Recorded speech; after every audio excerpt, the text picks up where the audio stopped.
I think we'll go ahead and get started today. And sit in a posture that's most comfortable for you. As you take a few deep breaths, start to tune your mind to your body, bringing yourself into the present moment.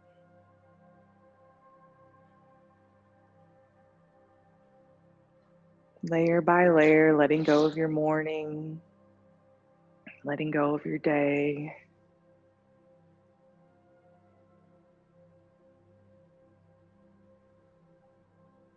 As you gently lengthen your inhale and exhale, see if you can use your breath to create some space and length in the spine.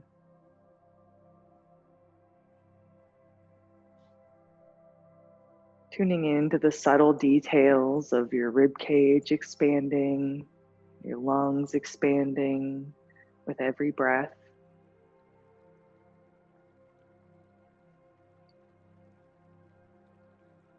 As you exhale, notice if there's any tension in your face or jaw that can be let go of.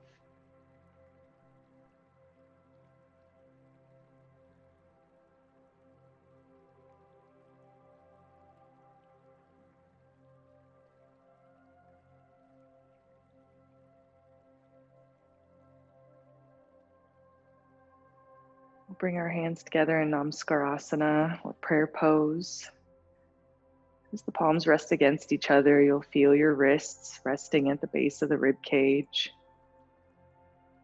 With that gentle pressure of the palms, try to roll your shoulders back and down the spine, almost as if you're trying to tuck your shoulder blades into your hips.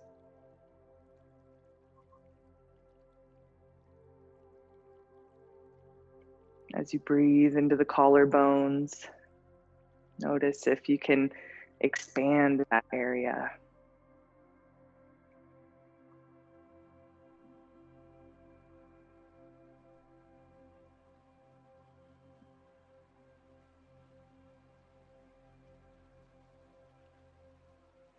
We'll start class today by chanting 3 ohms together as a group. Let's start with an inhale.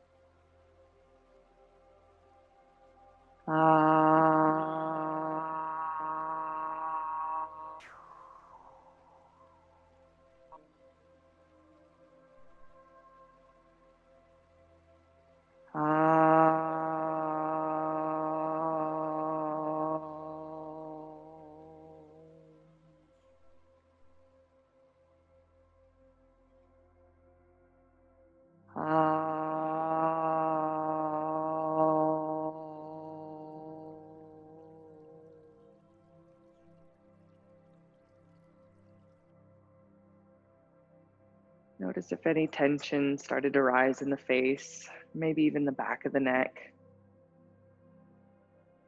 As your chin floats parallel to the floor, release any tension between your eyebrows or across the forehead.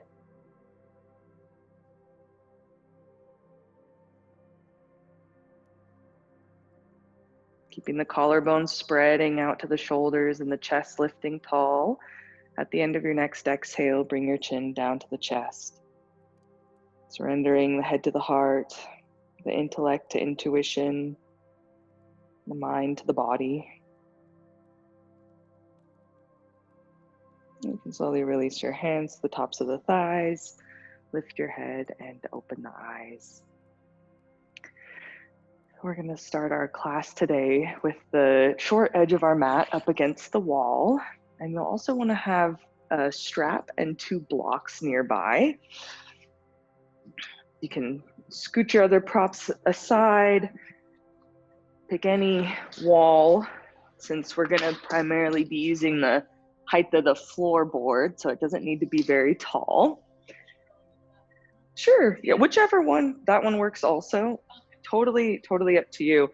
Sometimes, like before when we've been doing stuff against the wall, right, you want something that's a little bit higher. Today we're just having our feet propped up against the wall, so really just having that floorboard space clear. So you can choose where you'd like to be. And then we'll have our strap nearby. Blocks we'll get to in a little bit. You can go ahead and have those kind of up near the corners of your mat towards the center of the room. So this is what your setup will look like as we get started. Then I want to show where we're headed so that you don't have to keep kind of tracking me and figuring out where I'm at in the room. Instead, you can focus on your own practice as we get started. So go ahead and come watch from the sides. There's just some little details that I want to point out. So we're going to start with our feet up the wall here. Knees are bent, come down to my elbows, and then lay flat on the floor. If you have a collar that's high on the neck, go ahead and pull it down and make some adjustments. Because what we're gonna do is tuck the shoulders underneath us, and as we straighten the legs by pressing into the wall, the sticky mat is gonna pull the whole back of the body away from our ears. So you'll feel the back shoulder blades moving down, tailbone moving down, and we'll be here. This is mountain pose, laying down on the floor. We'll take the arms up and overhead just to get some length in the body, and then come back to Tadasana. Grab my strap here, and we'll move into reclined big toe pose. So Supta Padangustasana. Let's say Pada. Pada. How about Angusta? Angusta. How about Padangustasana? Padangustasana. Now the whole name, Supta Padangustasana. Supta Padangustasana. Very nice. So you're speaking Sanskrit. Here's Supta Padangustasana 1. My shoulders are still plugging down into the floor. Number 2, I'm going to hold onto the strap with one hand. I'm really focusing on keeping that back of the body moving towards my heel. We're not just dropping over to the side to get to the floor today. We really want to keep that structure of our abdomen pulling down and that side of our body that's essentially in Tadasana here. We'll come back to center. You can recalibrate, so maybe it's beneficial, bend the knees again, get the shoulders tucked, re-straighten the legs, just to build that sensation and kind of cellular imprint in the back of the body. And then we'll do the other side. Once we're done with that, we're gonna roll over and we're gonna come up to Adho Mukha Svanasana with our heels against the wall. You can see my heels are just going to that base of the floorboard, so not anything like this. Think more like a short high heel kind of thing. And we'll be here in Adho Mukha Svanasana. And then we'll just come down to rest after that. Alrighty? Are there any questions on the coming up for these poses? No? Okay, let's go ahead and do it.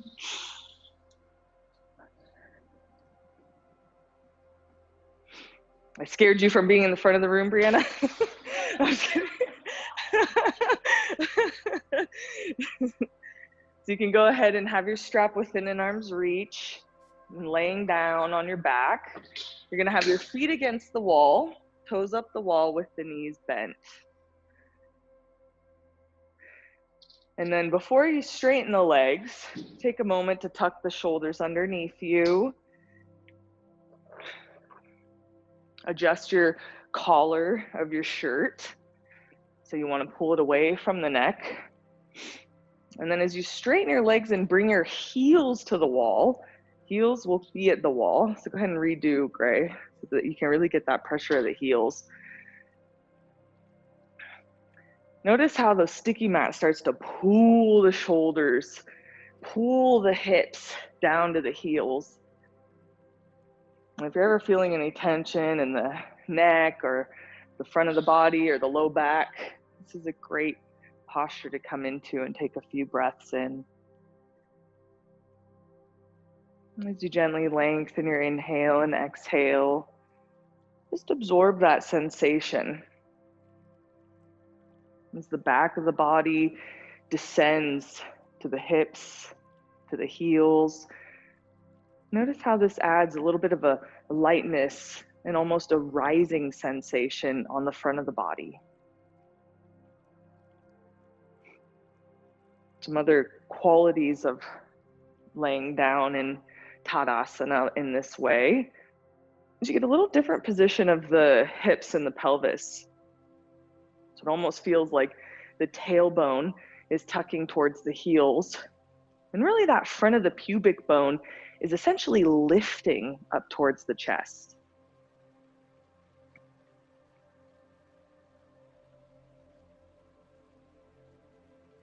the collarbones nice and broad. We might be able to access some softness in the sides of the neck or the tops of the shoulders. With every breath, just layer by layer, absorbing the shape of this Supta Tadasana, or reclined mountain pose.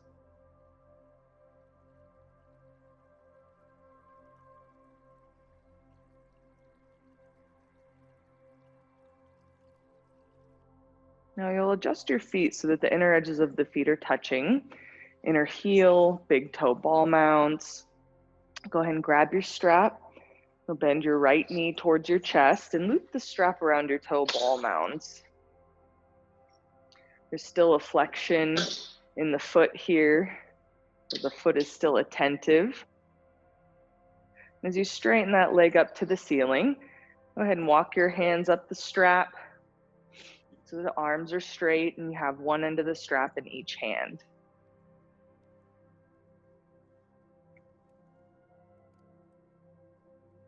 And so left heel is still touching the floor.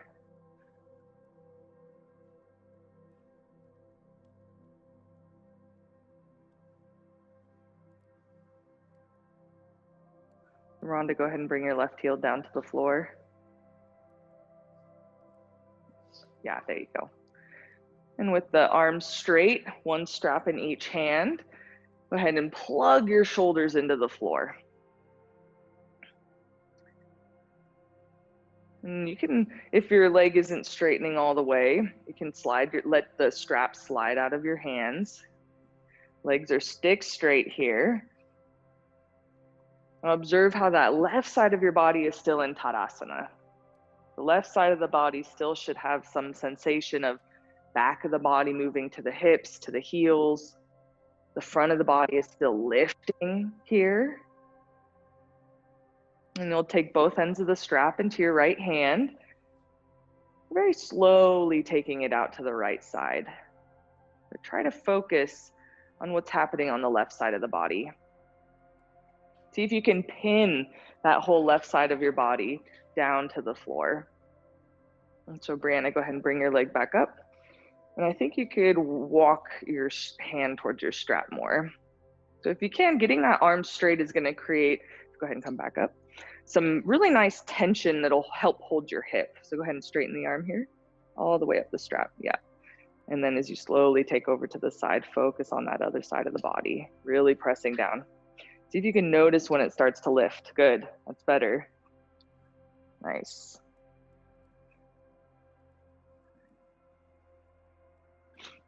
Now this pose is actually classified as an abdominal pose. So it does take quite a bit of strength to pull that whole right side of your body over to the left. And see if you can tune in to what's happening in the back of the body. So lift the leg off the floor. We're not resting the leg on anything today.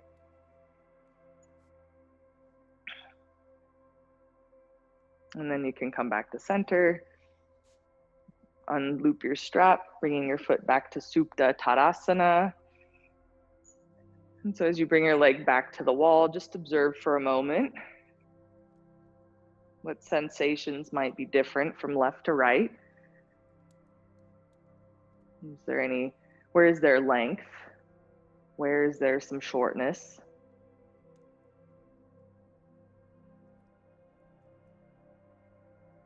And then we'll go ahead and kind of recalibrate, reset. So you'll bend your knees slightly, scoot yourself towards the wall, tuck the shoulders again. And as you straighten the legs, feeling that sticky mat pulling the back of the body towards the heels. We're really trying to create a cellular imprint that we can carry on into the rest of class today.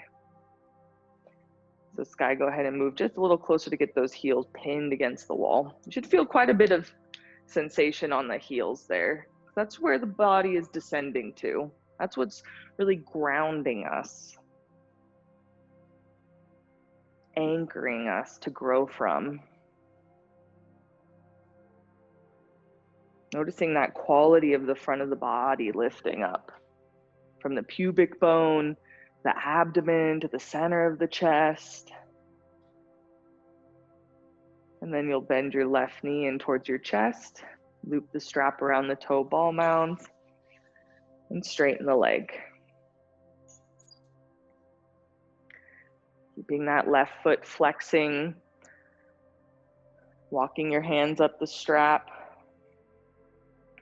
And then you'll have one end of the strap in each hand here.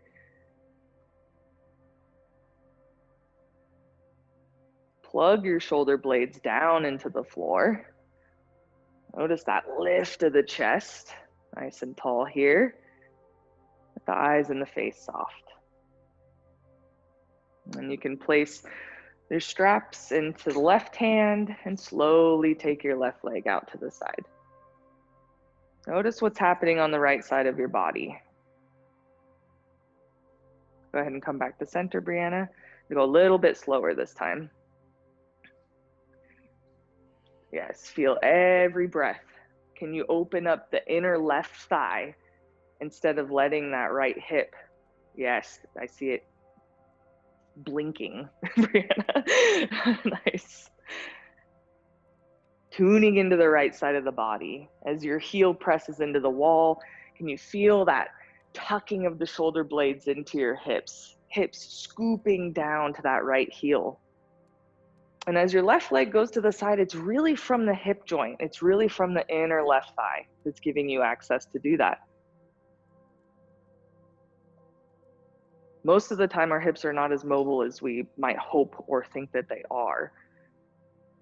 And so there is some strength here, right, to hold that leg up.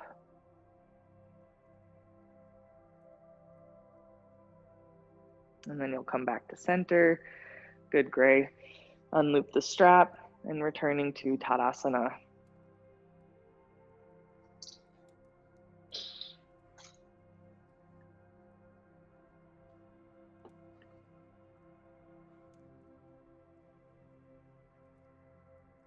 Taking a few last breaths.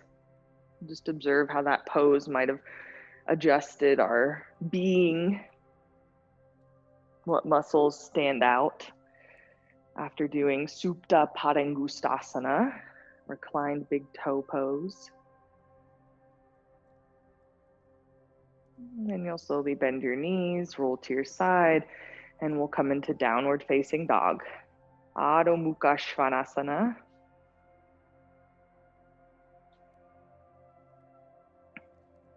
You'll have your toes kind of a few inches away from the wall, and as you curl your toes under, heels go up the wall. And Cindy, you can also practice this at the wall, that 90-degree angle. Yeah. Hands are slightly forward from the shoulders, knees are slightly back from the hips, and then curling the toes under to lift the hips up. As your heels press down, can you lift the back of the thigh, lift the sit bones up towards the ceiling, helping get that pelvis in a more neutral position so the spine can hang. Even though the spine is hanging, notice what's happening to the back of the body. What's happening to those shoulder blades? Remember the sticky mat, pulling those shoulders away from the ears. A little bit of brain work, trying to keep the hips lifting, sit bones lifting, while also pulling those shoulder blades up towards the hips and letting the head hang, letting the head be heavy towards the floor. Nice deep inhale, deep exhale. And then you'll come down to rest in Adho Mukha Virabhadrasana, knees wide, toes together, resting the arms and the head. And so I think, Cindy, for what you have going on, you can go from that 90 degrees into Uttanasana and just cross the arms here. A little bit less management going on, yeah. And we'll do one more time, Adho Mukha Svanasana. You can come forward onto your hands and knees with the knees slightly back from your hips, hands slightly forward from the shoulders, curling the toes under to lift your hips up. Heels come to the floorboards. Using that pressure of the heels moving down as an anchor to grow and lift the hips up. In some of the other classes, I've kind of talked about this idea of a tree, how a tree has the roots that are growing down so that the rest of it can actually grow up. And we have this going on in multiple places of our body. Not only is it happening from the heels to the hips, but even in the back of the knee. From the eye of the knee down to the calf is rooting into the heel, but from that same eye of the knee up to the hips, up to the hamstring starts to grow and lift.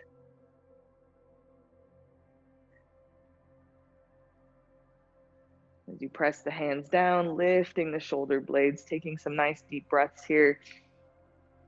Where are you noticing some length? Where are you noticing some shortness in the body?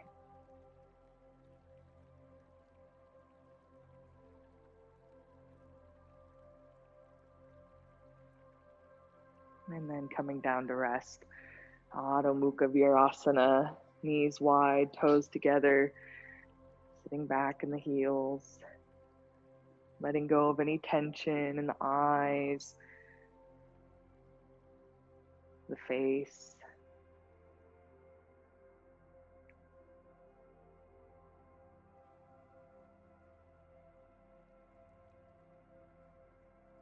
And then you can press yourself up to sit. Just make sure you can see me where I'm at up here in the front of the room, and I'll show you where we're headed next. So we're gonna come into Adho Mukha Svanasana one more time here as we transition into a low lunge. I'm gonna step forward, stepping kind of on the outside of my mat. And this is where you're welcome to use some blocks here to help support you. Really want to have my knee over my ankle, and I'm trying to get my thigh as parallel to the floor as possible here. And so we'll be here in this low lunge. We'll bend that back knee and really try and straighten it, seeing if we can still pin that back heel to the wall behind us. And when we come out of it, if you are using blocks, you actually want to move those out of the way just for stability as we transition back into downward dog. And then we'll do the other side, stepping forward. If you need the blocks, grabbing those, being up nice and tall. And then again, shifting off the blocks as you step that foot back, and then we'll rest. Okay? Any questions or concerns coming up about a low lunge? No? All right, let's go. Let's go ahead and have you same thing at the wall here. And in this, instead of doing the lunge, you can even just step that foot back slightly, really getting the front of the quadricep and hip flexor opening. So we'll be practicing Adho Mukha Svanasana to start.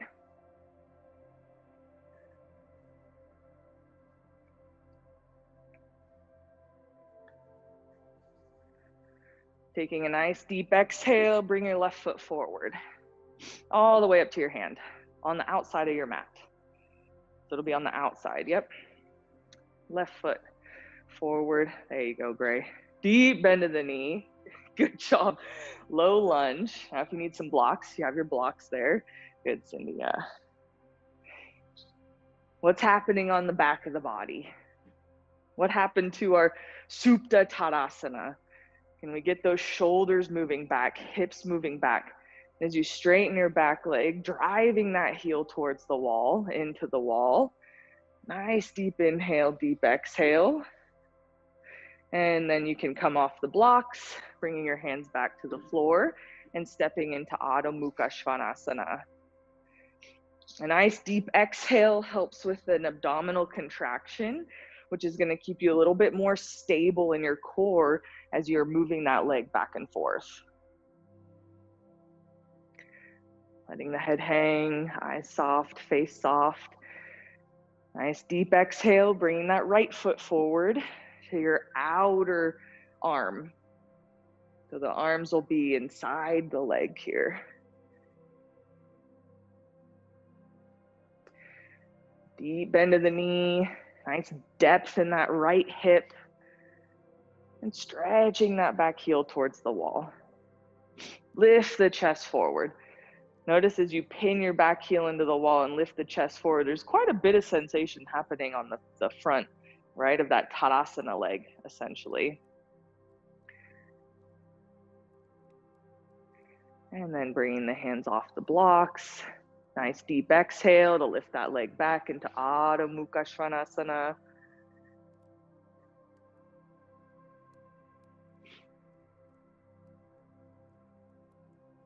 Very nice. And then you can come down to rest. Knees wide, toes together. Resting the head and the arms.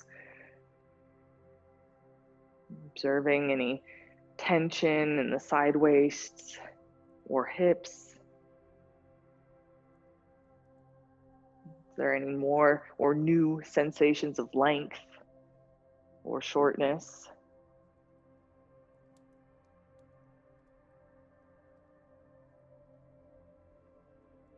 And then you can go ahead and press yourself up to stand.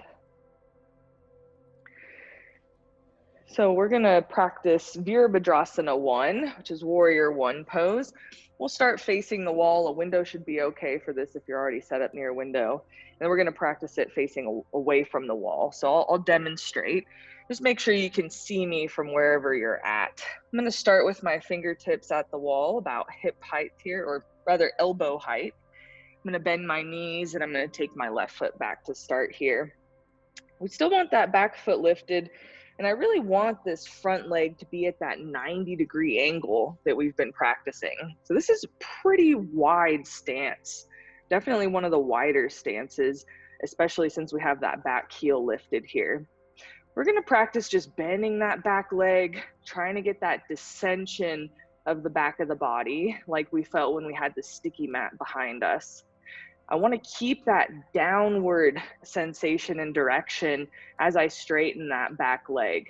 This means your back leg might not straighten all the way, really depends on how tight that front hip is.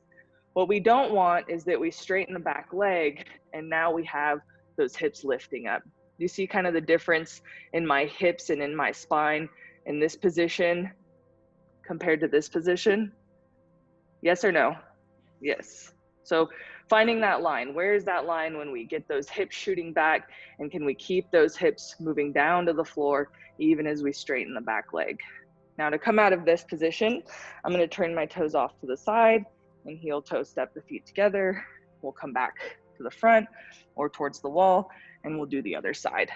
Alrighty, are there any questions on Virabhadrasana 1, Warrior 1? All right, let's do. You'll start standing with your fingertips about elbow height. Elbows are bent. Sure. You can use this mat if you want. You don't have to worry about shifting around. Nice deep bend of the knees. Shoot the left leg back. Big step back. And observe what's going on in the legs. We're kind of coming into that low lunge position at this point, meaning that that front knee is over the ankle when it's bent. And see if you can get your front thigh parallel to the floor. Deep bend of the front knee. Go ahead and bend, bend, bend, bend, bend, bend, bend, bend. Yeah. Now with that back leg straight, notice your chest is kind of dipping forward towards the wall. Bend your back knee, tuck your tailbone down to your heel. So we're bending the back knee and then lifting the chest up. Notice if you can get that whole sensation of the mat pulling the back of your body down, not only the shoulders, but the hips. And you start to tuck the tailbone into the top of the left thigh. Does that make sense? Yes, Rhonda. Now you're gonna try to maintain that form as you slowly straighten the left leg. Slowly straightening that left leg. Notice how the whole front of the left thigh, front of the hip is nice and stretched here, right? Almost feels like it's being pulled taut. Good. And then you'll turn your toes off to the side, heel toe step the feet together, and come up to stand and observe. So Virabhadrasana 1. All right, let's do the other side. Any questions coming up? All right. Hurts the tailbone? Let's bring the feet a little bit closer together then. Maybe not so wide. So starting at the wall, fingertips at the wall, bend in the knees and take the right foot back now. Yeah, let's try that. How's it now? Better? Okay, yeah, maybe a little bit far. So making sure that that front knee is over the ankle. Eventually the thigh will come parallel to the floor. Now as you bend your back knee, think about tucking the tailbone down, pulling the shoulders into your back pockets, and the front of the body is lifting here. Even that front of the pubic bone is lifting up. Very nice. Now try to maintain that form as you slowly straighten the back leg. We're keeping the front knee bent, back leg is straightening, but still that tailbone is tucking, pubic bone is lifting, chest is lifting. That back leg may not straighten all the way, which is okay. Yes, feel that line. Kind of as you bend and straighten that back knee, feel that line. Where do the hips kind of pop up? Where does the low back become short? Good, Brianna.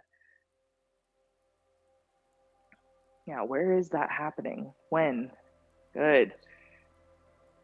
And then you'll turn your toes off to the side, heel toe step the feet together, and come up to stand, standing in Tadasana. So now we're gonna practice with our back foot at the wall. So depending on how your balance is, you can simply start with that back foot lifted up, and then we'll kind of just inch our front foot forward. Now we're in a little bit of a different position with balance, right? I don't have the support of my arms.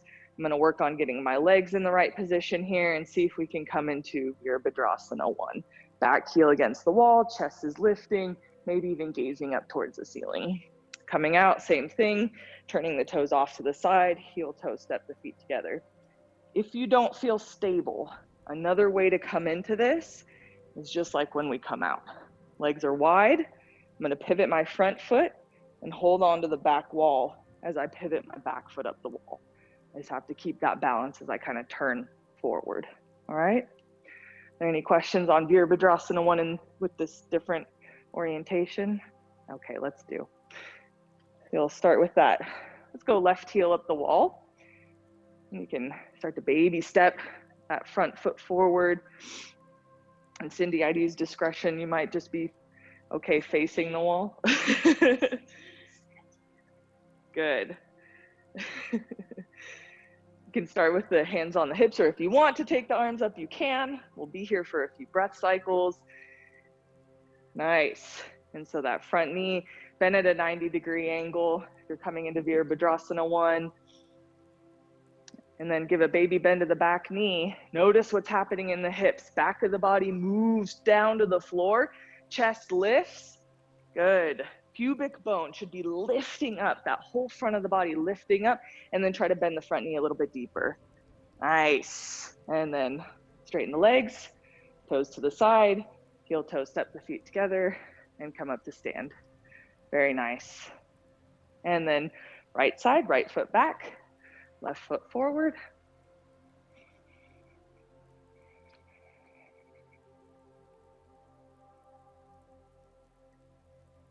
Coming into that low lunge position. You can even bring your hands to your low back if that helps build some sensation. You can even bring one hand to the front, to the pubic bone.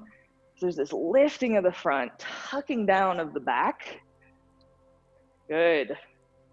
Reaching the arms up. Now as you keep that nice deep exhale, bend the front knee a little bit deeper.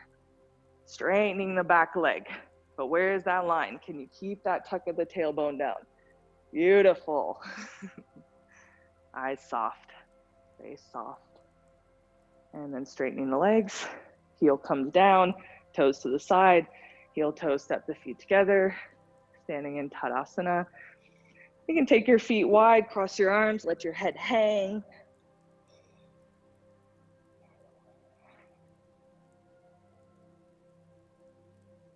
Taking a few breaths here. Notice if there's any tension in the low back that can be softened. A lot of work in the spine for that pose. Very, very great to strengthen the spine. But if you have low back pain or something going on in the sacrum and the hips, sometimes it could be disruptive to that. So here in Uttanasana, or intense stretch pose, see if you can let that go.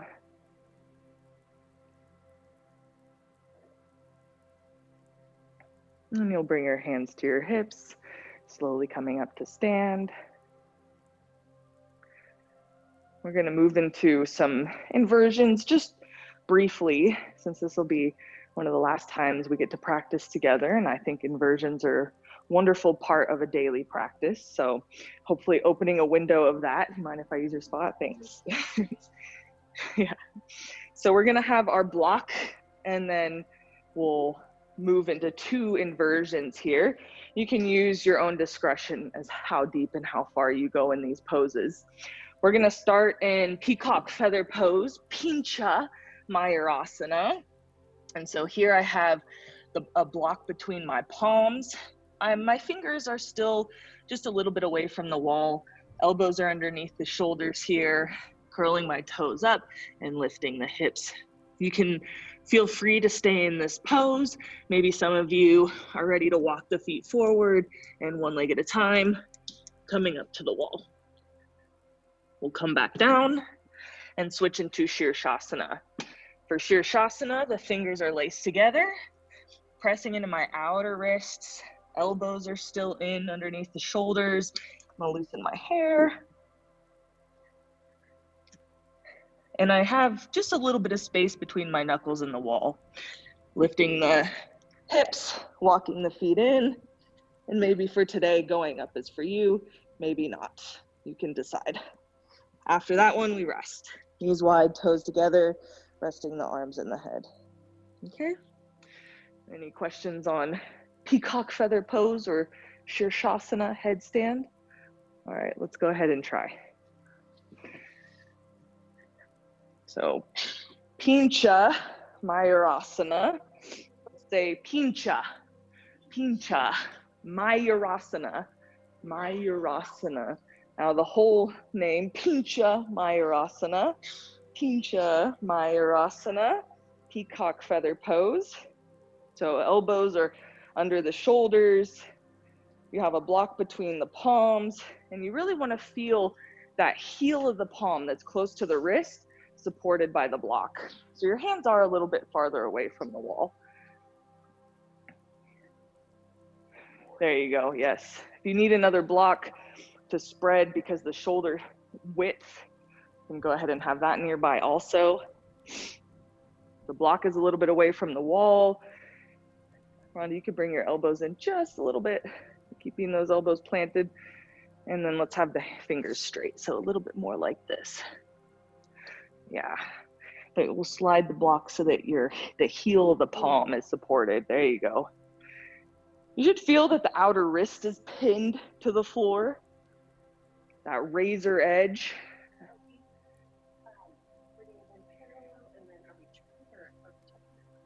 All the above, yes. Elbows in, tucking the shoulders. Absolutely. So as you use that pin of the outer wrist down and that squeeze of the elbows, it really does feel like you're almost squeezing the elbows in. Your gaze is actually looking between your elbows in this pose. And then you can curl your toes under and lift the hips up and just observe. Rather than being in a rush to get up, notice what's going on. Is the head dropping to the floor? Can you use that pressure of the wrist, the elbow, to lift the shoulders up? A lot of shoulder strength here. I think it's deceptive. People think it's very easy to get up, but it's a lot of shoulder strength to get into these poses. Now, maybe going up is for you. Maybe just taking a few breaths here is for you today. If you want to try going up, you'll walk your toes forward, one leg at a time, kicking up to the wall.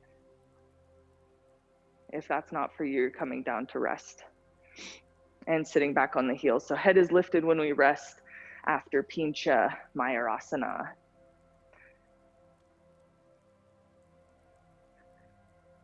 Now we're going to shift into Shirshasana. So you'll scoot your blocks out of the way, lace the fingers together, and you'll have just a little bit of space between the knuckles and the wall. The heels of the palms are apart. Elbows are underneath the shoulders. And as you pin the outer wrist down, the elbows down, feel that razor edge of your forearm pressing into the floor. Curl your toes under, lift your hips up first, and then we place the head. So we want to lift the body up first as you walk your feet in, then the head might be placed, crown of the head, so chin is tucking in towards the neck just a little bit here. Maybe going up is for you, maybe it's just about holding today. If you're going all the way up, you're kicking one leg at a time. Good, nice. Elbows squeeze in towards each other here. Outer wrist presses down as the shoulders lift up off the floor. Now you have a completely different sensation to gravity here, but can you think about that sticky mat helping the back of the body? Can you think about how that pubic bone is actually lifting towards your chest now? And then one leg at a time, you'll come down to rest. And this one, we have the head resting on the floor. Knees wide, toes together, sitting back on the heels. Nice job, Cindy. Sprained ankle and all.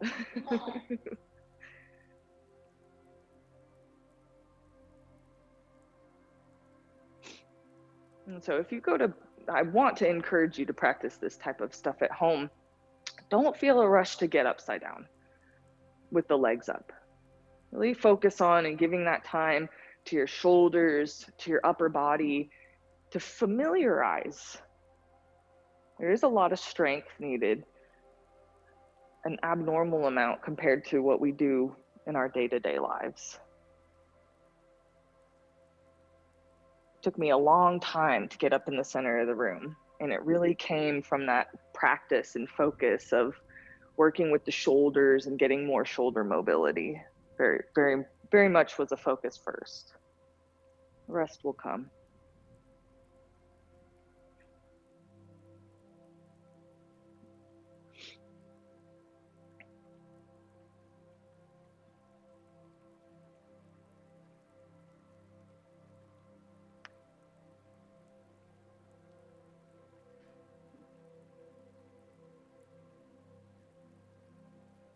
Try to keep that lifted leg straight.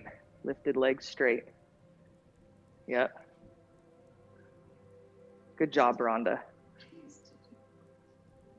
I'll show, at one point I kind of talked about this. So Rhonda was just trying again, and I think it's worth showing and clarifying, how do we really get up? You know, what is it? What are the variables? You know, first is getting the shoulders nice and strong, because those have to be stable. The next thing is, if I'm kicking like this, I'm really not giving myself enough momentum. I got to keep that back leg straight, and I'm really swinging it. Not only am I swinging it, I'm kicking my other leg up with me once I go. So it takes quite a bit of momentum to get both legs up, because they are holding so much of our body weight. So if you do go to try to kick up, observe that momentum, swinging that straight leg around. All right, we're gonna go ahead and grab our blocks, grab our strap. You can decide if you wanna set up where you're at right now, or if you wanna shift around. We're just taking the legs wide, Upavista Konasana. No, we don't need the wall.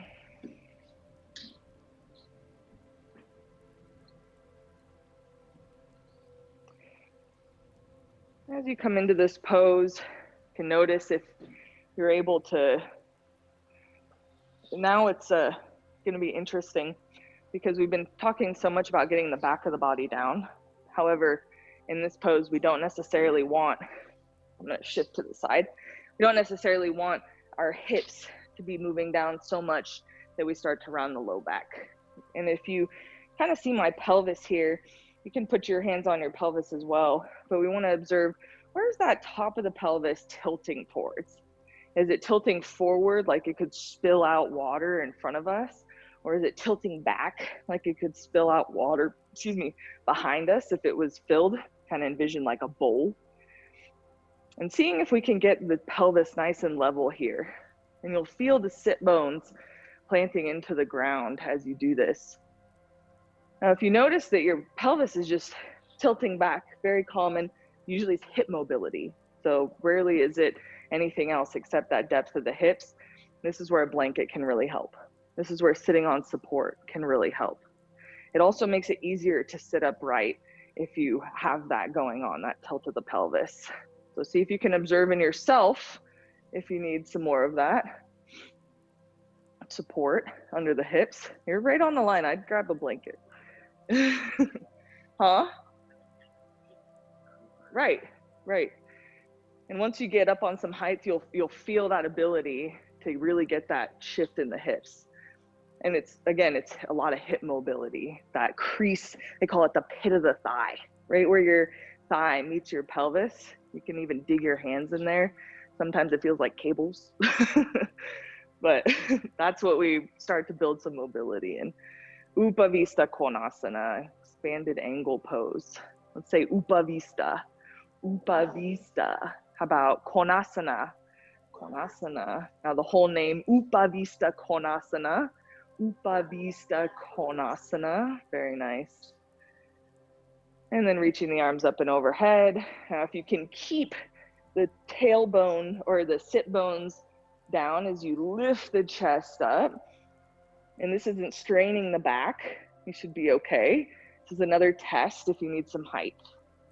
So if the low back is really starting to ache here and you can't handle it anymore, and this is where it might be beneficial to sit on some height. Now keeping that lift in the side waist, you'll bring your hands down. Still the side waists are nice and tall. Nice. You'll grab your blocks. You can go ahead and bring them in front of you. Do a little forward fold here in Upavista Konasana. Don't have to go very far, but what we're looking to create is that same sensation on the back of the body. We get the shoulders rolling back, shoulder blades tucking down into the back pockets. And then as you keep that form and bend forward, now this is where the hips really come into play. This is where we're bending from our hips rather than bending from the spine. Breath by breath. Maybe you don't get far. Still the feet are flexed, pressing the heel down, pressing the back of the thigh down, toes point up towards the ceiling. It's that pressure of the thigh down that will help lift the side waist. Good. Lift the chest up. Beautiful. And gently lengthening your inhale and exhale. As you inhale, see if you can lift the front of the body, lifting all the way from the pubic bone up to the center of the chest. So even though we're bending forward, the front of the body is still nice and long here. And then we'll come back to center and we'll switch over facing the left leg. So we're still using our blocks here. Now we're upright. We're just turning slightly over to the left. You can use the blocks to press down and lift the chest up. So it helps get that lift of the side waists. And as you take a few breaths here, notice what's happening in the chest before we start to move forwards. Don't worry about moving forward yet. Instead, focus on what's going on in the rib cage. And can we take those right ribs towards our foot, left ribs back? Really just focusing on that twist. Both the thighs are pressing down into the floor, heels are pressing down. Then you might slowly start to slide the blocks forward, but keep turning your chest, turning your rib cage towards that foot. Right ribs forward, left ribs back. And what's going on with the shoulders? Imagine that sticky mat is still pulling your shoulders away from your ears, still pulling the shoulders down the spine. All the way from the pubic bone to the chest is actually lifting. That whole front of the body is becoming long. Good, Sky.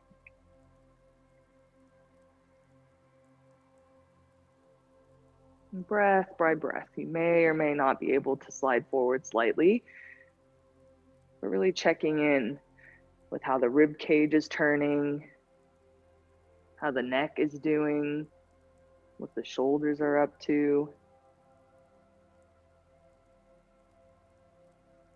Where is there some length? Where is there some shortness?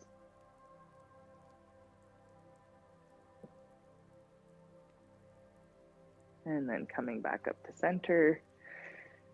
And we'll take our blocks on either side of the right leg. So first starting with the hands on the blocks, sitting upright.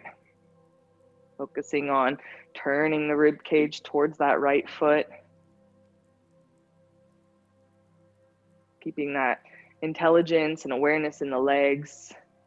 So with the feet slightly flexed, heels pressing down, thighs pressing down. Can you use that pressure of your left thigh to turn your left ribs forward? Right ribs back. And with every breath, you might notice you can slowly start to slide the blocks towards your heel. But really focus on pinning that left thigh down as you turn the left ribs forward.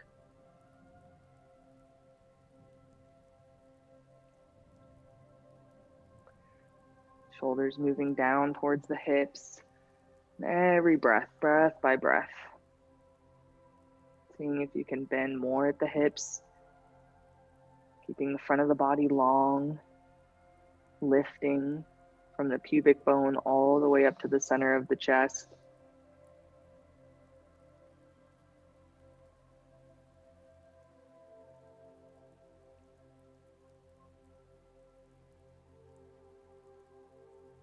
And then coming back to center. And now you can set your blocks off to the side. The strap can be off to the side. We'll come into Baddha Konasana. So bound angle pose, scooping underneath the thighs near the knees, swinging the legs in, Baddha Konasana. As you hold on to the ankles, lifting the chest nice and tall, shoulders roll back, shoulder blades into the hips. Just the front of the body is nice and long. You can give a little bend forward, keeping the shoulders rolling back. It's okay for the back to round, specifically the low back. And see if you can keep the shoulders pulling away from the ears. Still keep the chest driving forward, even as you bend forward. Good. And then coming back up to sit. Taking the legs wide again, Upavista Konasana. So this time we're gonna practice, I'll demonstrate because of how we're gonna come into this next pose. So we're gonna start with what we were just practicing. This is Parshva Upavista Konasana. Parshva means side. So now I'm turning towards one of my legs. My chest is turning. And I'm gonna sweep across the floor in front of me. And as I do this, I'm keeping my rib cage turning up towards the ceiling here. Parivrita means revolved. Let's say parivrita. Parivrita. So now we're in Parivrita Upavista Konasana. And perhaps the hand or the elbow rather can be on the thigh. Maybe the elbow makes it down to the floor. In the final pose, you're actually grasping your foot and revolving up towards the ceiling here. And then to come up, we'll come back to center. Again, the other side, I'm reaching towards my toes. Chest is turning towards my thigh. Now as I make this rainbow and sweep across, I'm still keeping my chest turning in the same direction, turning up towards the ceiling as I come into Parivrita. Okay, and then coming up. Are there any questions coming up with that one? Okay, let's do. So sitting nice and tall. Now we're gonna start by turning towards our right leg. You can keep your right hand on your hip, left hand reaches forward. Good. Sweeping across, but turn the chest up towards the ceiling. Good. And the forearm can come to the thigh. So if you're in this position, it might help you get more of that turn of the chest. Good. And gaze up to the ceiling. And then lean back. Notice it's good. Right arm on the hip. Yep. And then coming back up to center. Very nice. And then now we're turning, so left hand on the hip. I'm reaching my right hand out towards the foot now. Sweeping across, but still that rib cage is turning up to the ceiling here. Very good. Now you're either bringing your forearm to the thigh to help lift the chest a little bit more, or your elbow is on the floor and you can still use that to lift the chest up. Some sort of anchoring point for the elbow though. So you pick, it's either forearm on the thigh or forearm on the floor. Because as we get that pressing down, you can roll the shoulder back and turn the rib cage. Very good. And then lean back. So you're still in this pose, you're leaning back, getting your weight more on that hip, sit bone, and then coming back up to stand, or sit rather. We'll do each side one more time. This time we'll add the arm. So whichever position you're in, we'll reach the other arm up and overhead. If you're down on the floor, maybe the hand reaches the foot. Okay, and then coming back up, right? So we'll start hands on the hips, turning the chest towards the right foot. Reach the left arm forward. And we're gonna rainbow across in front of us, but keeping the chest turning up towards the ceiling. You can have your forearm on your thigh or on the floor, grabbing the foot. But notice what that left shoulder is doing. As the left shoulder rolls and tucks onto the spine, drive the left side of your rib cage towards the ceiling. Big revolution in the chest here. And then you'll reach the right arm up and overhead. Maybe it's even reaching to touch your other toes. Big openness in the side waist. Good. And then as you come up, there's a little swing of the arms to get some momentum to come up. Last side, last time. So turning towards the left leg. Left hand is on the hip. Right hand reaches out. Rainbow across as you turn your rib cage up to the ceiling.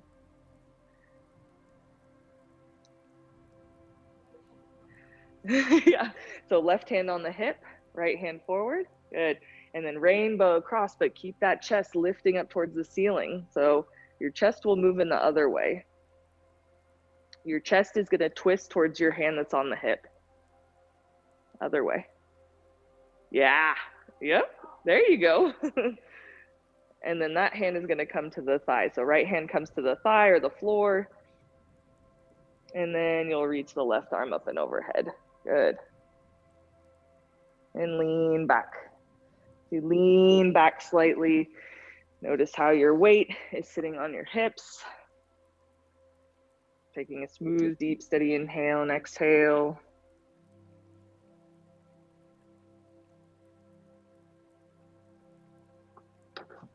And then coming back up. And bring the legs forward together, sitting up nice and tall. And then Baddha Konasana, bound angle pose, feet together, knees wide. And go ahead and grab your blocks so that they're in front of you.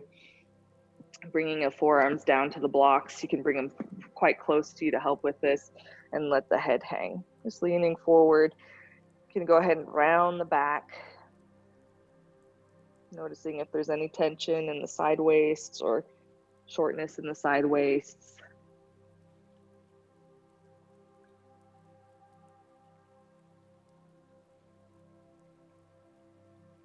Some of you might feel even comfortable sliding the blocks forward a little bit for a little bit of a deeper fold.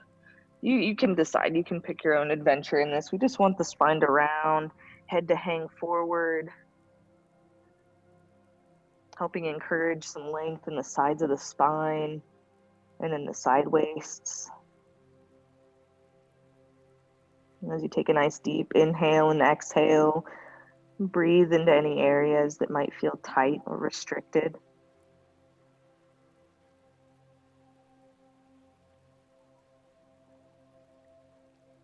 And then we'll slowly press ourselves back up to sit. We're gonna set up for shoulder stand. So Salamba Sarvangasana. If you're not comfortable practicing shoulder stand today, perhaps shoulders, neck, or if you're menstruating, then I'll have an alternative for you. We're gonna be using our strap plus 2 blankets, a mat, and the wall. You can go ahead and place a loop in your strap. And we want that strap to be shoulder width apart. And so it should be able to measure from shoulder to shoulder, outside of the shoulder joint, the outside of the other shoulder joint,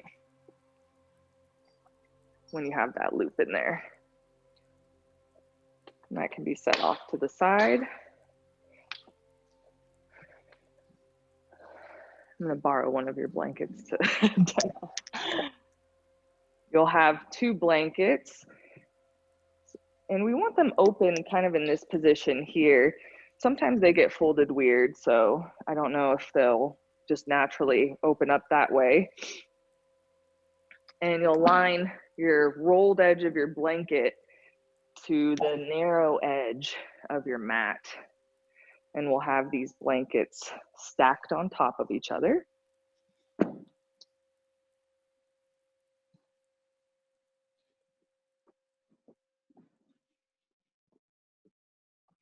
Salamba Sarvangasana, shoulder stand.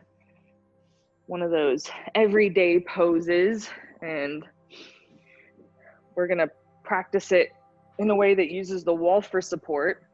There is another variation that usually when we first start this, we'll use chairs. But because there's some people watching at home that maybe don't have chairs, we're not gonna practice that today in this class. But maybe at some point I'll get a chance to practice with you and show it to you.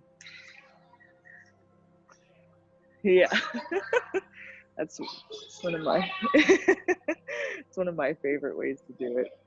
So once you have that rolled edge of the blankets on the narrow edge of the mat, you're gonna fold the tail end of your mat up and over, and you'll have about 6 inches of space of the blanket free from your mat. Then we're gonna slide our setup up against the wall here. And you can measure by coming down to a kneeling position, and as the toes point back behind you, toes will come to the wall, and that space that's open will line up about with your knee. You can always adjust this if you notice you're too close to the wall. This is just a rough estimate. Yeah, so you can go ahead and pull your mat even farther back so that this space is in line with your knees. So you might even need to fold that. Yeah, exactly. A little bit more. There you go. Let's try that. Really, that whole 6-inch space comes more in line with the knee. You can imagine if your knee was your shoulders, they're still on that blanket support. Yeah, that might, yeah, I think you can get into that. Might be tight for some other people. And then we'll have our strap within an arm's reach. I want to show you guys how to get up into this pose and some things to just be aware of as you come up. Again, there's no rush to get your feet away from the wall here in this inversion. We're really just wanting to get up onto our shoulders. I also have a variation in case you're not going up into this all the way today. So go ahead and come watch from the sides, show you how to get into this. So I'm gonna start, have my legs are bent quite deep here. I'm gonna shift my hips onto the blanket stack. Shoulder is now tucked underneath me, and I'm pressing into my arm to get myself to roll onto my back here. Out of all the things we're gonna practice, that seems to be one of the trickier ones. Now I'm on my blanket stack, neck is hanging off, and my legs are up the wall. I'm gonna place this strap on one of my arms so that I know where it is in space. It's on my upper arm, and I'm gonna hold that strap in the same hand. I'm gonna take a breath here, elbows are driving down, and I'm gonna tuck my shoulders underneath me. Now I really have to keep the pressure of the elbows down as I bend my knees and press my feet into the wall. I'm almost trying to slide my feet down the wall as I lift my hips up here. I wanna roll onto the tops of my shoulders. Once you're up, you might find some space to tuck the shoulders once more. Then looping my upper arms behind me. Hands are coming to the back like this. Fingertips point up towards the ceiling. And maybe you just straighten the legs to here. Some of you might be here. Not here. This is not Sarvangasana. Tailbone tucks. Heels up. And we come back. Removing the strap. Coming down to rest. We're going to slide off a little bit and bring the feet to Baddha Konasana. So you can use the wall to pin the feet together. Notice how my toes are, quite a strong flexion. And we'll just be resting here. Hands on the floor, hands on the abdomen, and then we'll come off like this. Okay. So as far as a alternative goes, Setu Bandha will be bridge pose. You won't need a mat for that one, just your blankets. Set this off to the side. Now our blankets are going to come to a little bit more of a narrow fold. Still stacking the rolled edges. You can even oscillate. So see, we have a couple different rolled edges. We have these ones where there's double rolled edges, and then we have the main thick one. Same on this one, main thick rolled edge, narrow rolled edges. We'll have the narrow edges stacked. But now to keep those blankets even, see how I have one of the thick bindings on one side, one of the thick bindings on the other side. This is just to keep it nice and even, since that binding is actually going to be the most firm position on the block. Blocks are coming up against the wall. I'm going to start by sitting on the very, very edge, almost as if my hips are off, because then I can imagine that sticky mat is still underneath me as I slide my shoulders just off the blanket stack. So notice how this chest shape is very much like shoulder stand, right? Shoulders are rolling down to the floor, collarbones are nice and open.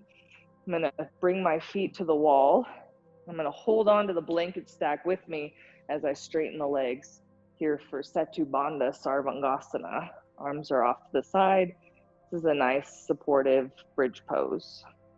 And then to come out of this one, you can just lift the hips up, slide the shoulders off, bringing the hips underneath the legs, and you can either lie flat or roll off to the side. Okay? Are there any questions on either support? Okay. Does everybody know what they're doing? Okay. Yes? Maybe? Rhonda and Brianna look like, well, I want to do the shoulder stand. Huh? Okay, I can help. So you can decide what maybe is best for you today. Maybe it also, the decision can come from tuning into your body. If you're feeling tired and you need some rest, then yes, absolutely. Then Setu Bandha or bridge pose might be best. When we develop a practice in shoulder stand, it gets a little bit more calming and cooling. But if it's something we're not familiar with, there is some effort it does take to get into that pose. Don't worry about that so much, about your hips on the blanket. Focus more on your shoulders when you come into this setup. Shoulders will be on the blanket, but the head and the neck are off. Yeah, so that'll dictate more. Maybe a tall wall. And so when you come into this, you're actually sitting quite close to the wall. So here, I'm gonna help you so that it's a little easier to get out. We're gonna pull this to the end, loop this over here, and we're gonna pull this whole setup against the wall. Let's try that. So sometimes coming in is like one of the trickier parts. So you're tucking the knees into the chest, sitting very close against the wall on your side. Let's see here.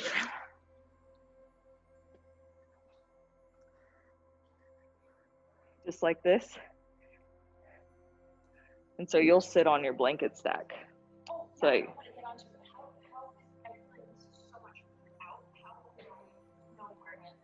you're, oh, I see what you're saying.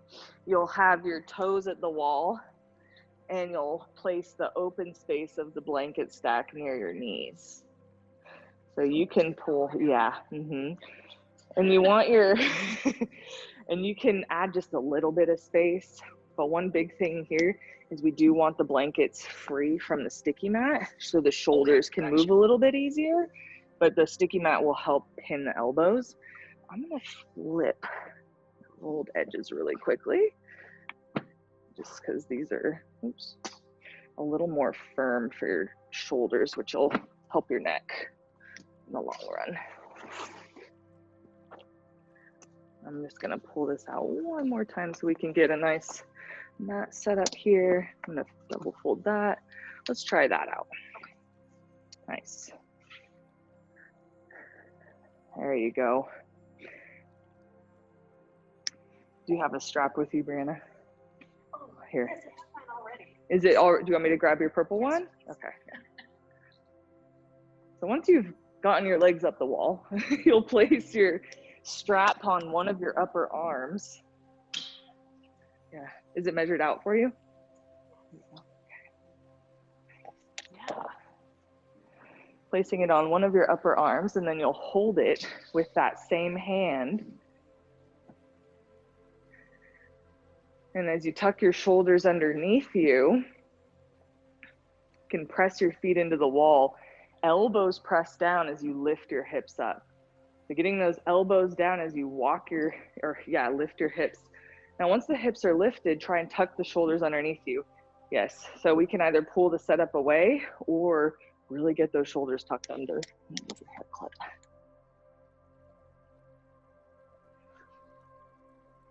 There we go.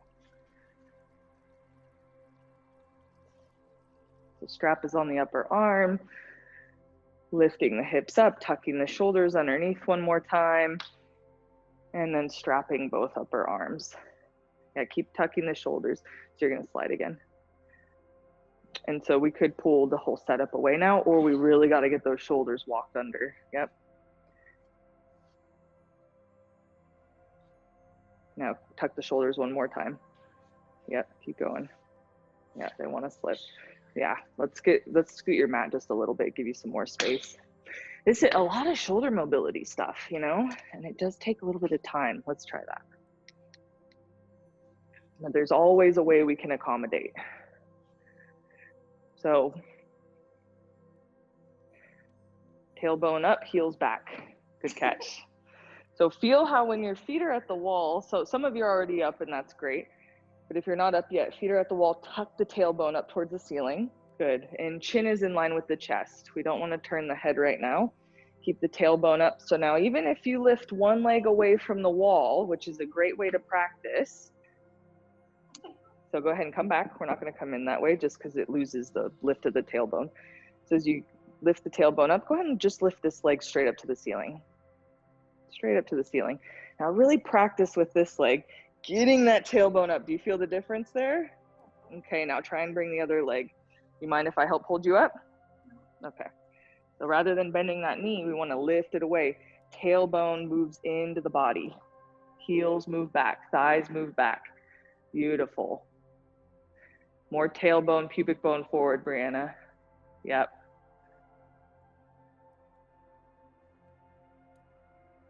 Okay. Now you go ahead. You have to hold.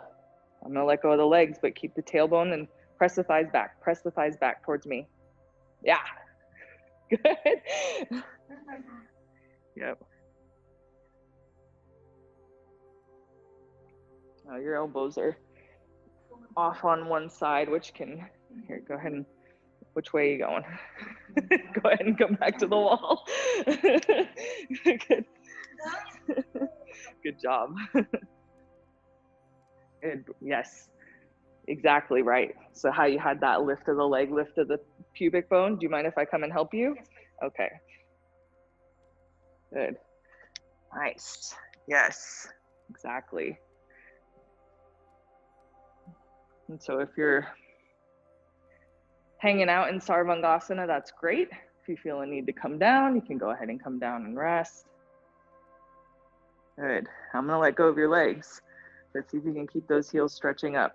Nice. Elbows down, back ribs lifting. Some of you are still up in the pose. Think about that sticky mat that was pulling your shoulders towards your hips, hips towards the heels. Pubic bone was towards the chest. So those back ribs are lifting up, up, up, up, up. Good. I can go ahead and take this leg to the wall. Nice. I'm going to shift out of the way here. Good. Beautiful. And before you come down, undo the strap, or you can hang out there for a few more breaths. Nice. Good. You're getting that lift of the tailbone, which is exactly what you want to prioritize. See if you can lift more from the back of the body here. Tailbone is tucking up, and just one leg at a time, because eventually the legs will just float. And as that tailbone tucks up, see if you can start to bring that leg with you. It wants to. Good. So I'm just going to hold your ankle. Keep that tailbone stiff. Yes. Stiff, stiff, stiff, stiff, stiff. Yes. Good. Very good. And tailbone forward, pubic bone forward. Yes. So this is a lot of shoulder mobility. Eventually, it will be easier to get up there. Very good. Because eventually, see where your hips are a little bit more towards your elbows? These will come over your shoulders. Yeah, exactly. And then it will be easier to hold yourself up. Very nice. Whenever, I'll hold until you tell me, okay? Good job. Unstrap the arms, and then you can come down and rest. So as you come down, we'll move into Baddha Konasana. So you can slide off your blanket stack, so shoulders will be on the floor. Lower ribs are still supported by the blankets. And you'll bring your feet together, knees wide. So Gray, you can stay. Go ahead and stay for a sec. Just push yourself away from the wall a little bit. Keep going. There you go. And bring the feet together, knees wide. Yeah, there you go.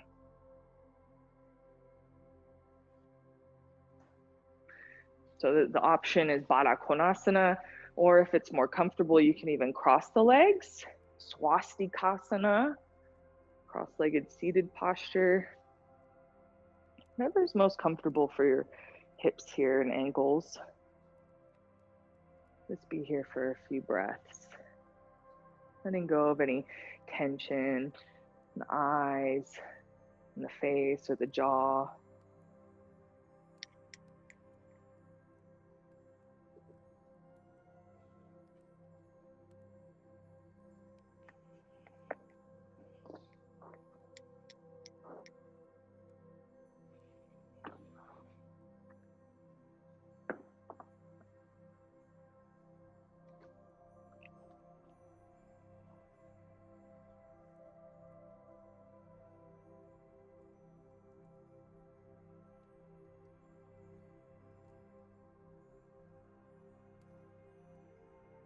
Take a moment to appreciate your body for all that it's done and all that it will do.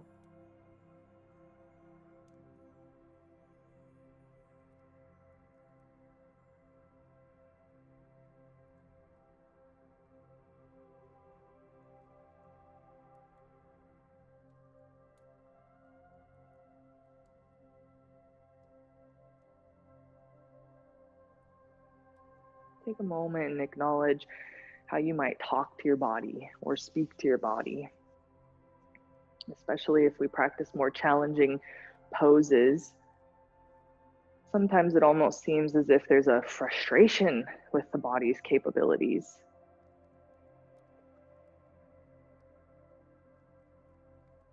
But imagine that your body was one of your good friends.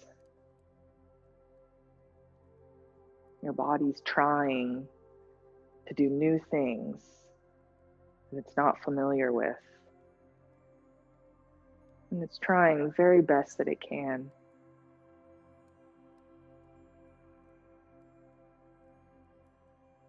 How would that communication with your body change?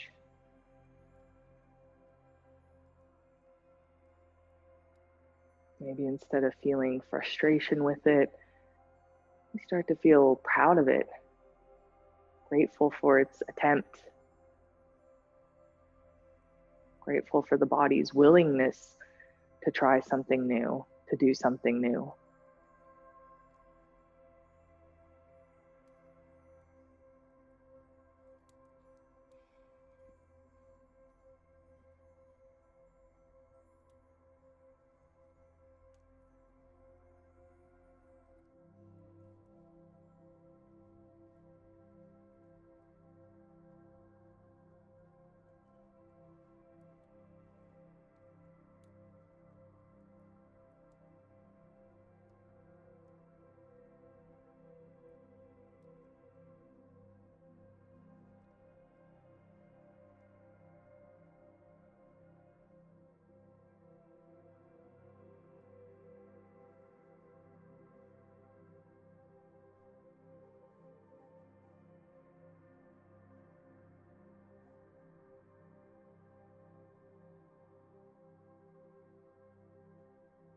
And to come up, we'll slowly bend the knees, bringing them together, roll onto the side, and start to press ourselves up to sit.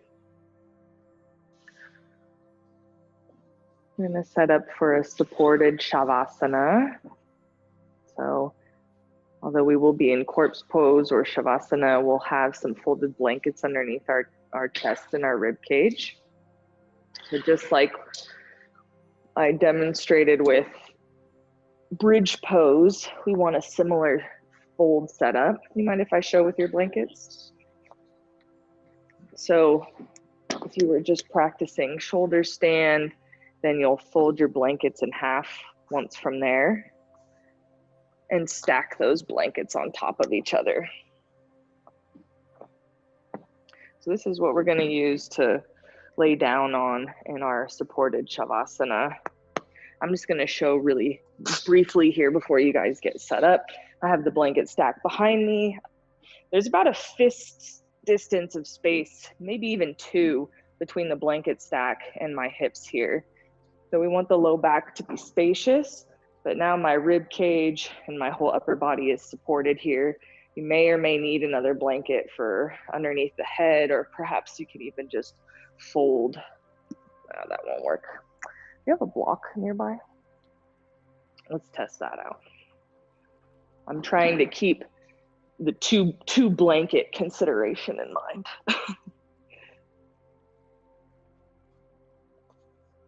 This is still a little too high here, but it might work. So if you have a soft block, then that will do just fine. Placing it underneath the head as well. We will do a little pranayama today, so breath work, so it's okay that the chin is coming in towards the chest a little bit more here. You can take some moments to get the shoulders tucked underneath. So there's a slight form that we're kind of creating here since we will be doing some breath work. And then once we're all done with our Shavasana and meditation, we'll remove the block, roll off to the side. We'll take a few breaths here before coming up and doing journal entries and whatnot, okay?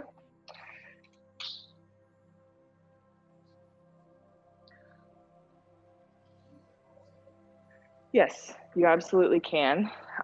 Since we have people at home who maybe don't have bolsters, I'm trying to keep it within these prop considerations, but absolutely feel free to use a bolster, especially if you have one, which I highly recommend getting a bolster if you don't.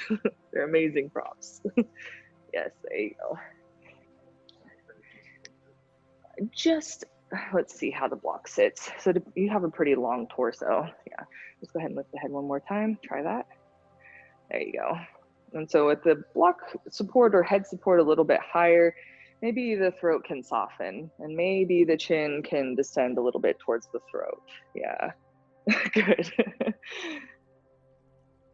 And you'll want to set yourself up so you're away from the wall. Let me get you a soft foam block. And then your hips will be on the floor. So it's just the torso and rib cage that's supported on that blanket stack. Yep. And then let's go ahead and put this under your head and see how's that. Yeah. Yes. And then once you straighten the legs, make sure that you're all the way away from the wall. So in Shavasana, we don't want the body feeling a lot of sensation outside of our own body, just because we want it to be a time to let go of everything, everywhere. So letting even the feet feel free.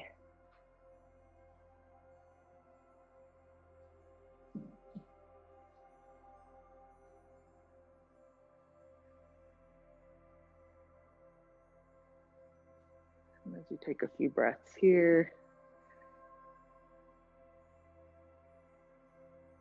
notice if there's any shortness or length in the body, anywhere specifically. Just taking a little inventory of what the body's experience is.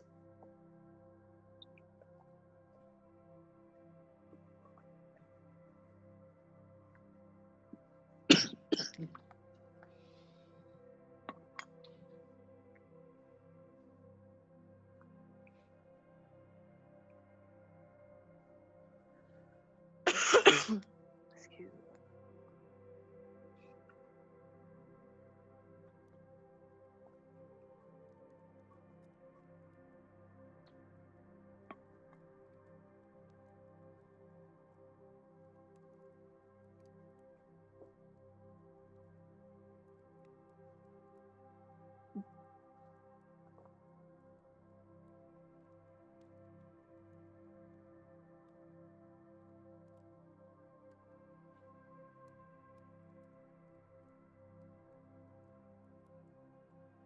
Letting go of everything, everywhere.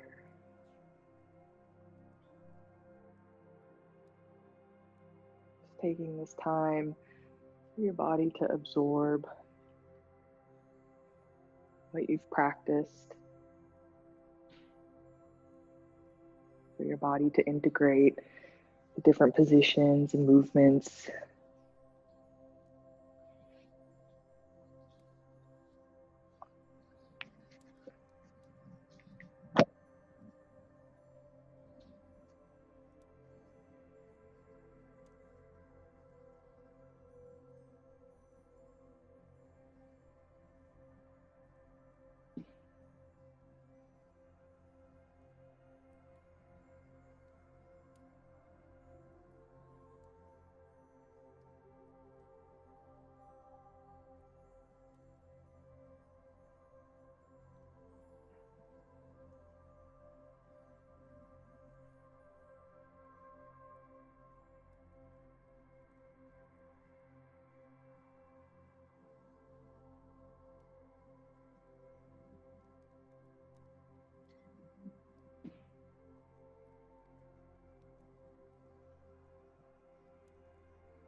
Observing your body's natural rhythm as you inhale and exhale.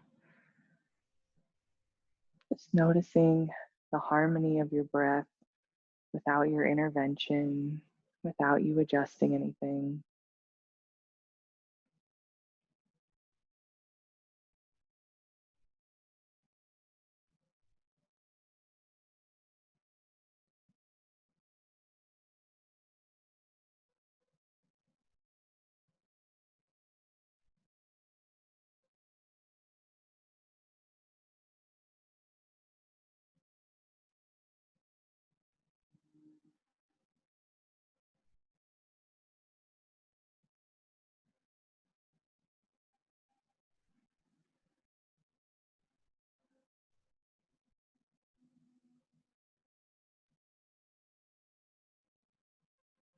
As you exhale, release your breath completely, feeling your belly button lower down into the spine. As you inhale, focus on filling the lungs, breathing up towards the collarbones.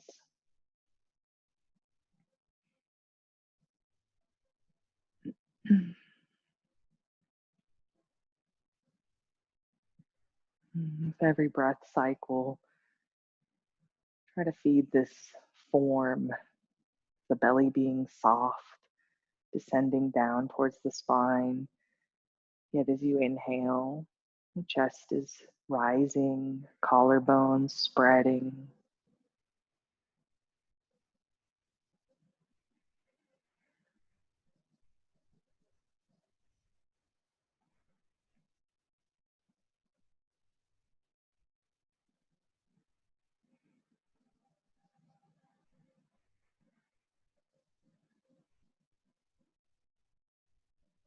Your next exhale, belly button stays in towards the spine as you inhale for 1, 2, 3, 4, and then exhale for 1, 2, 3, 4, and inhaling 1, 2, 3, 4, and exhaling 1, 2, 3, 4.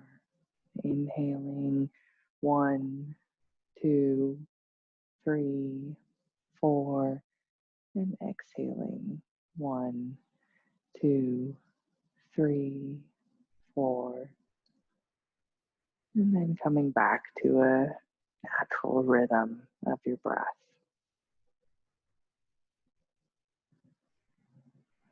Just allowing the breath to come in and out as it may without your intervention.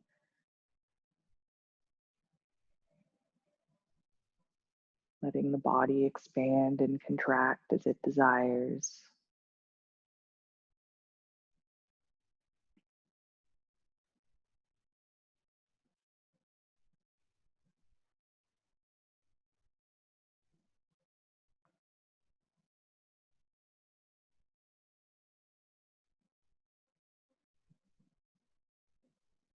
In Shavasana, our normal breath pattern may not be symmetrical, meaning that the inhale and exhale might have different lengths or different qualities. As we start to do some pranayama breath work, the first practice is just harmonizing the duration and length of the inhale and exhale. And so this is what we just practiced a moment ago. We'll do 3 more breath cycles in this way. And so as you exhale, draining the lungs completely, belly button comes into the spine, and then inhaling into the chest, 2, 3, 4, 5, and exhaling into the belly, 2, 3, 4, 5. Belly is soft while the chest fills, 2, 3, 4, 5, and chest stays lifted as you exhale, 2, 3, 4, Belly soft, face soft. 2, 3, 4, 5. And chest stays open as you exhale. 3, 4, 5. And then coming back to a natural rhythm.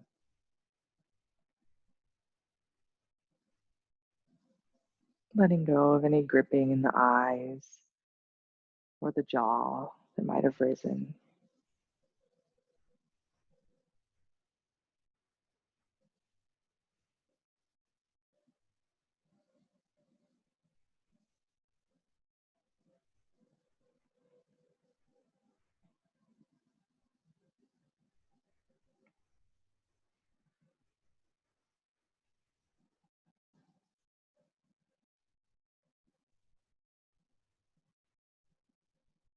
A new breath cycle always starts after an exhale.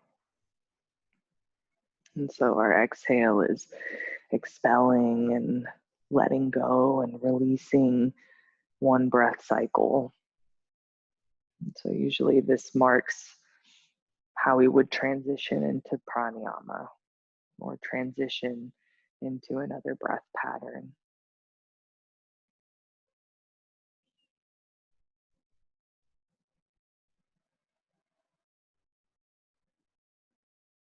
And the inhale and the exhale are similar, longer length.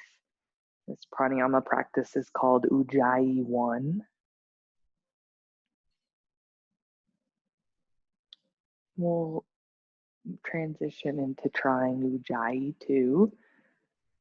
Ujjayi 2 has a normal lengthened inhale and a slightly longer exhale.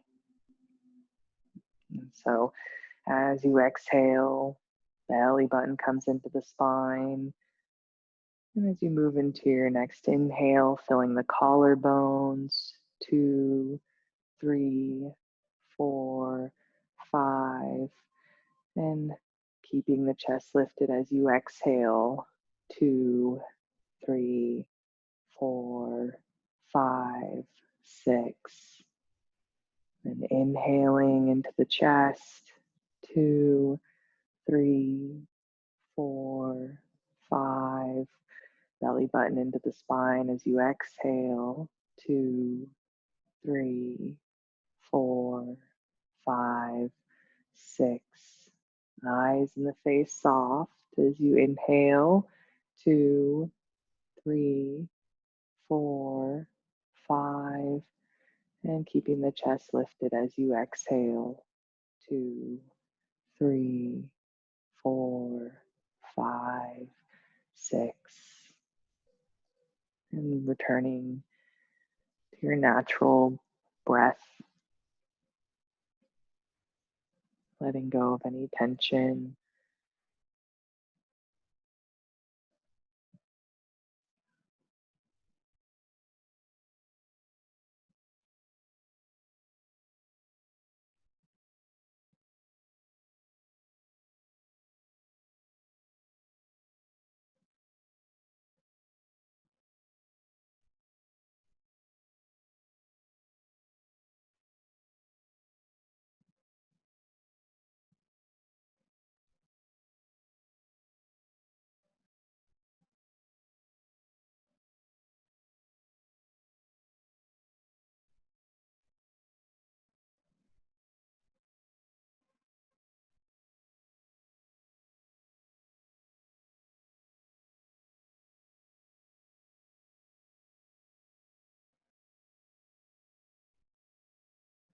As you feel your body supported by the floor and the props,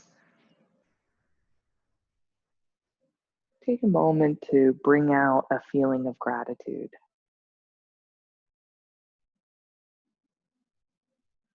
It can help to think about something that provokes this feeling. Maybe you have some pets or an animal at home. It kind of adds that uplifting sense of gratefulness or gratitude. Maybe there's a person or experience that you've had that brings in that sense of gratitude.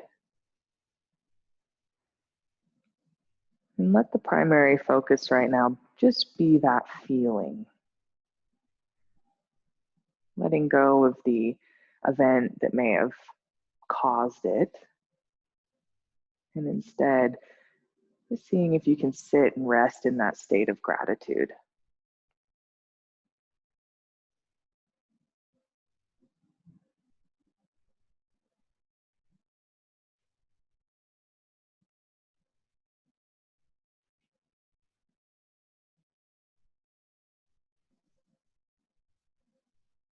See if you can bring that sense of gratitude into things that might seem mundane or just a regular average part of life. So just feeling grateful for your breath, feeling grateful for the ability to inhale and exhale.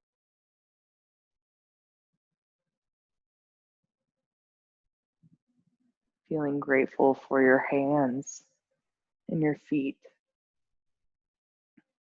considering all that they do and give, and the freedom that provides us in comparison to if we didn't have our hands and feet.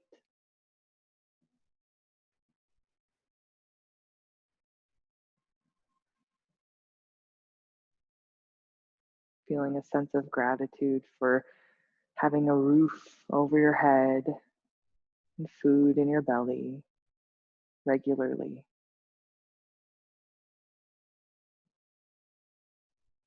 It's something we see as such a obvious part of life. Can we bring some gratitude into those moments and into that experience?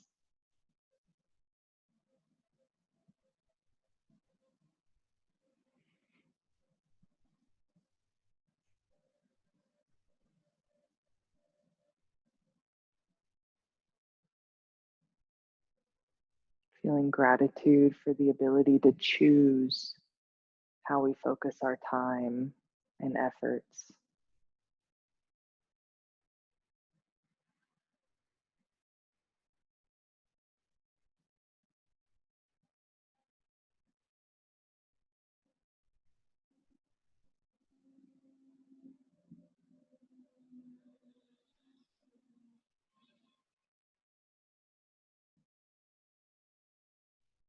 Feeling grateful for all the experiences that you've gone through, bringing you to this point.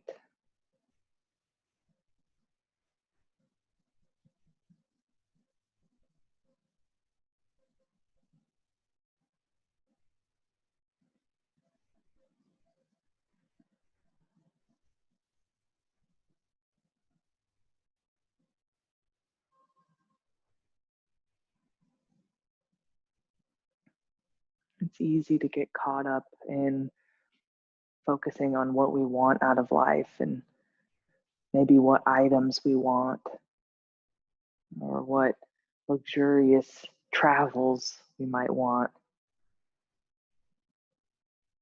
As you focus on this feeling of gratitude, recognize that it is that feeling alone that we often want more of, regardless of what provokes it. Different things are going to make different people feel more grateful or more excited about life. But it is this feeling of gratitude that we usually yearn for.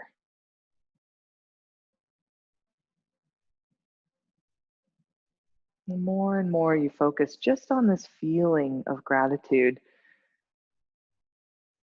start to rewire our brain to feeling it more easily and more often.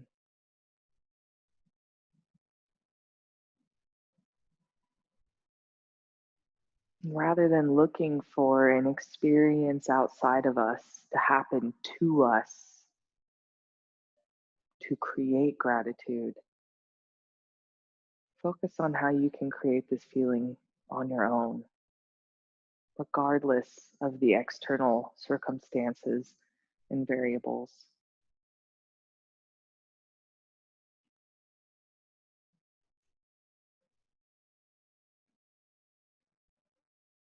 Finding those little moments of gratitude in everyday life can bring a deeper sense of meaning, knowing that everything you go through and everything you've been through is for your benefit of your future self. Every experience you have had is contributing to getting you to the exact place that you want to be in life.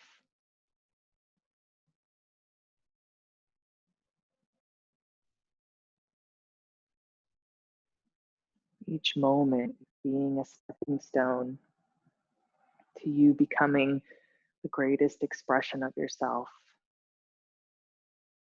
to you becoming the greatest expression of your soul. And find a sense of gratitude in that.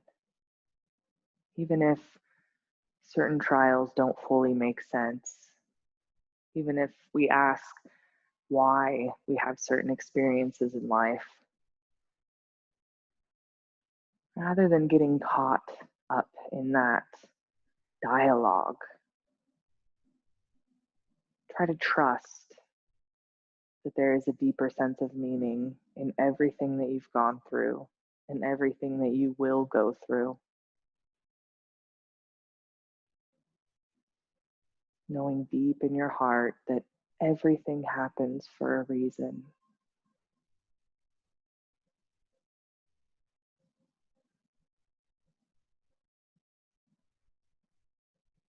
So really focusing on that experience of gratitude. Imagine your body surrounded by a white light, as if you are glowing and you are emitting that white light into the world.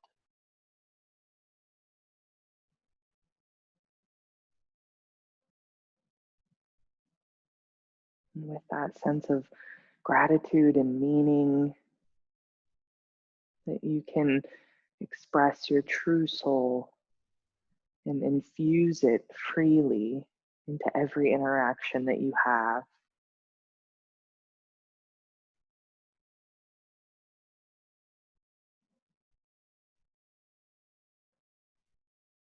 Experience and imagine what that would feel like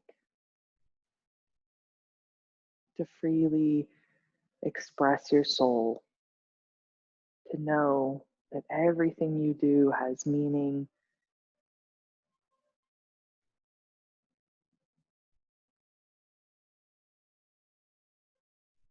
to know that you play a vital role in this world,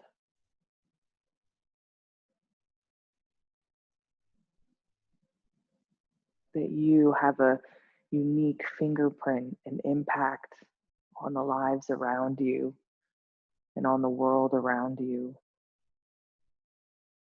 And how grateful we can feel for that opportunity.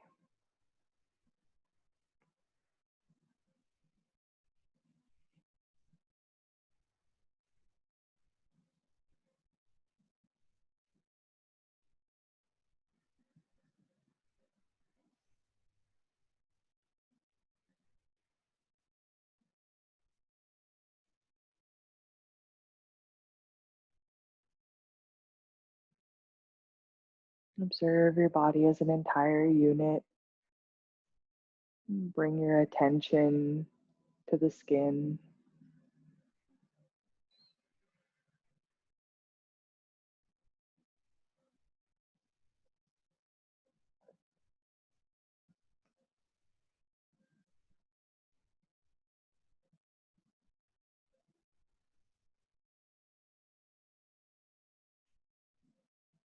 You can gently bring some movement to your fingers, to your toes.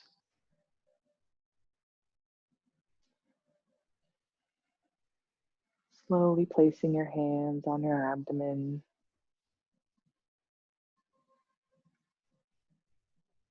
Appreciate your body for all that it's done and all that it will do.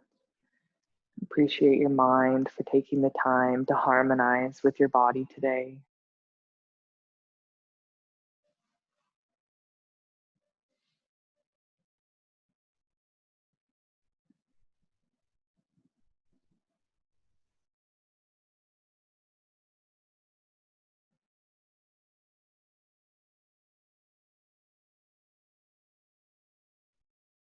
Whenever you're ready, we'll start to slowly move up to sit. You'll slowly bend your knees. Take your right arm up and overhead and carefully roll to your right side. Taking a few breaths here, bringing this mental state with you. Whenever you're ready, you can press yourself up to a comfortable seated posture.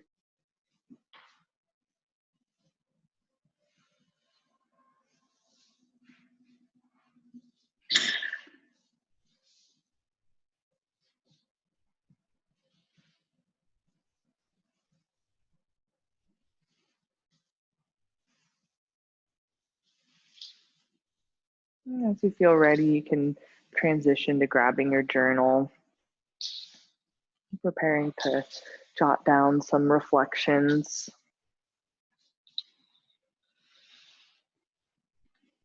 You're welcome to sit at your mat, or there's a table over there if that's more comfortable for you. Yeah, absolutely.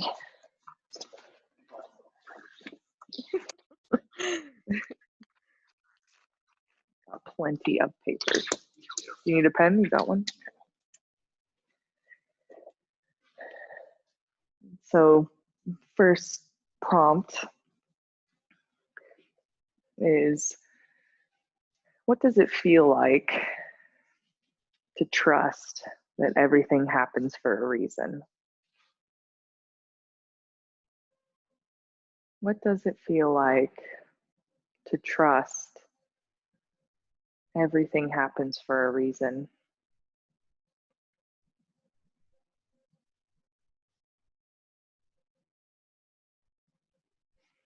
And the second prompt today is to describe the feeling. Describe the feeling of being able to express your true soul freely. Describe the feeling of being able to express your true soul freely. Knowing that everything you do impacts the world in a positive way. Knowing that everything you do impacts the world in a positive way.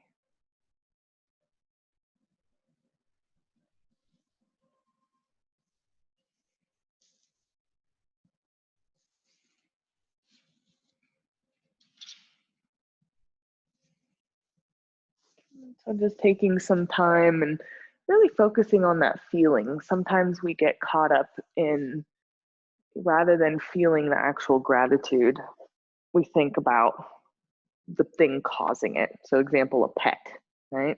We get very hyper focused on that pet bringing us gratitude. But what if you could just distill that feeling?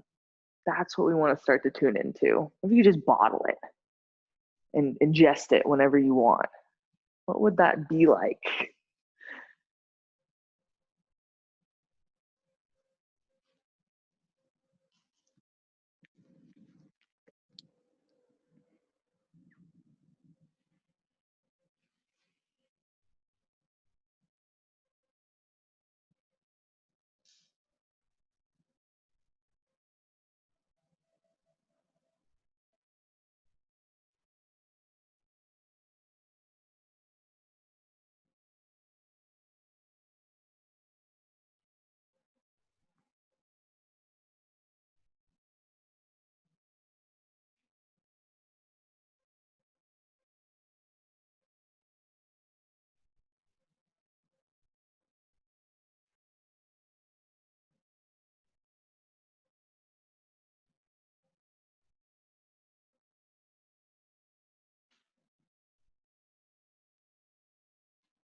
And as you finish writing down your thought, you want to just take a moment to formally close our journey to the soul adventure. Kind of like in the beginning of when we first started this, unfortunately I can't show you your soul. Otherwise, I promise I would if I could. But I can hopefully create a little bit of a vision of what that practice is of tuning into our soul and expressing our soul. And I hope that you feel like you've walked away with a little bit of a tool belt, but out of everything, really finding this gratitude and this sense of meaning in every little moment can be huge in really aligning with your true divine nature. How that becomes expressed is honestly another practice. There's all kinds of things we've talked about. We all have little triggers or programs or how we respond to people in different ways, and we can cross those. You can cross that bridge as you get to it and as you become challenged in your life. But I hope that there's some tools we've kind of practiced, such as the tapping, looking at parts of ourselves that might be playing and dictating some of our decisions. And then really, how can we align back into that sense of gratitude, back into that sense of meaning, even when we're challenged, even when we're triggered, is a phenomenal practice to consider integrating in your day-to-day life. And so I hope that, again, you feel like you have at least some tools in your tool belt to move along your journey to your soul and expressing your soul. I truly believe that each and every one of you have an incredible purpose in this life and a very, very special thing that you get to infuse into this world. And so I honor all of you, and I appreciate every single one of you for taking the time to practice with me and be here with me. It's been a wonderful experience teaching in person again. I haven't taught in person in a long time. And so you being here has been a treat and a gift to me. So I really appreciate your presence. And I'm always here for you, however I can be. Whether it's emotional, mental support, or yoga practice, I do have online classes, and I will be doing one-on-one stuff until I deliver our little baby girl. I'll be doing a pregnancy series next month, but so you're welcome, absolutely welcome to join that. Lots of props, so it'll be great, but there will be an underlying tone of catering to pregnancy in that one. And then I hope to be back teaching within 2 months after I give birth to our little girl. So I'll be around, and you can always reach out to me if anything comes up. Okay? Does anyone have any questions, considerations for me? Okay. But yes, thank you for being here. I will email out a little questionnaire, which will just give me some insight on your experience, what you took away, what you maybe wish you experienced more of, or, trying to identify what you are walking away with out of this. And so keep an eye out in your email for that as well. I'd love to hear about your experience and your thoughts and your honest feedback about your experience through this series.